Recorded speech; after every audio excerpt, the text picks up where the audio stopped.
ఏదైనా దోషము దీనికి మించిన దోషం లేదు అంటే అంత పెద్ద దోషం ఉంది ఇంకేదో అంటే ఇంక ఈ చిన్న చిన్న గ్రహ దోషాలు ఇంకో దోషాలు సర్పశాపాలు ఇవేరే ఇంకేది ఉన్నా కూడా అన్నిటికన్నా పెద్ద దోషం ఏది అంటే పితృదోషం.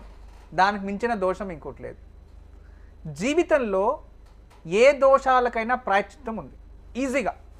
ఇప్పుడు నవగ్రహాలు దోషాలు దానికి ప్రాయశ్చిత్తం ఉంది, సరే ఇంకో దానికి ప్రాయశ్చిత్తం ఉంది, దేవతా శాపాలు ప్రాయశ్చిత్తం ఉంది.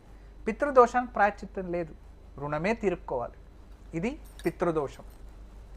అసలు పితృదోషం ఎలా వస్తుంది? మీరు అన్నట్టు పితృదోషం అంటే ఏంటి అంటే జనరల్గా జ్యోతిష్యులు ఎక్స్ప్లెనేషన్ పితృదోషం అంటే ఏంటి, వైజ్ఞానికంగా కూడా నేను తెలియచేస్తాను. వైజ్ఞానికంగా కూడా జ్యోతిష్య శాస్త్రంలో జన్మకుండలిలో లగ్నం నుంచి 9వ నవమ స్థానంలో పితృస్థానము భాగ్యస్థానము అని కూడా అంటాం. ఆ భాగ్యస్థానంలో